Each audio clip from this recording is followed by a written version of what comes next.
I stood on the rooftop terrace of the bar, martini sloshing in my glass, laughing too loud as my friends circled around me like crows. 42 grand a year. That's barely entry level at my firm, I scoffed, the words tumbling out before I could catch them. Across the metal table, Leo's fork froze halfway to his mouth. His jaw tightened, the same way it did when our neighbor's kid let the dog bark at 2 a.m. entry level, huh? He said, voice low. Nice to know what you think of me. The wind whipped off the river, stinging my cheeks. I shrugged, already bored. Come on, babe, it's just a joke. But Leo stood, chair legs scraping concrete. He left his plate untouched, walked to the stairwell, and disappeared. My friends exchanged glances. I'll get over it, I muttered, chasing the last olive with my tongue. 3 nights later, I came home from spin class to find the apartment echoing.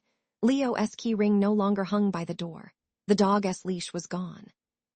His favorite coffee mug empty, cold, sat on the counter like a dare. I called, straight to voicemail. I texted seriously, you ghosting me over a comment, no reply. I tried again, softer, I miss you, I miss me so, still nothing. At brunch the next week, my friend Dania slid into the booth opposite me, eyes sharp. You know Leo's staying with his brother, right? He told me what you said. I rolled my eyes, it was a rooftop bar, everyone roasts each other. Dania's stare, didn't he blink? He saved for 2 years to buy that dog. You mocked his paycheck in front of people he has to see at the climbing gym. You humiliated him.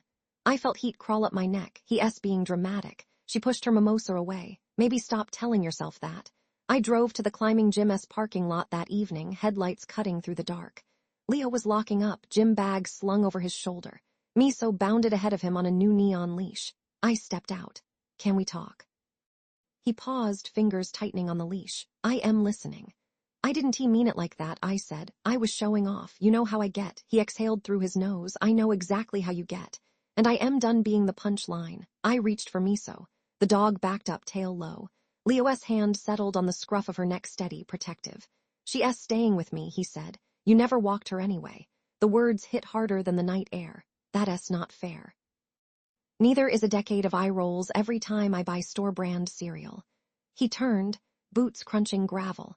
I watched them disappear under the street lamp's glow, my husband, and the creature who used to greet me like sunrise.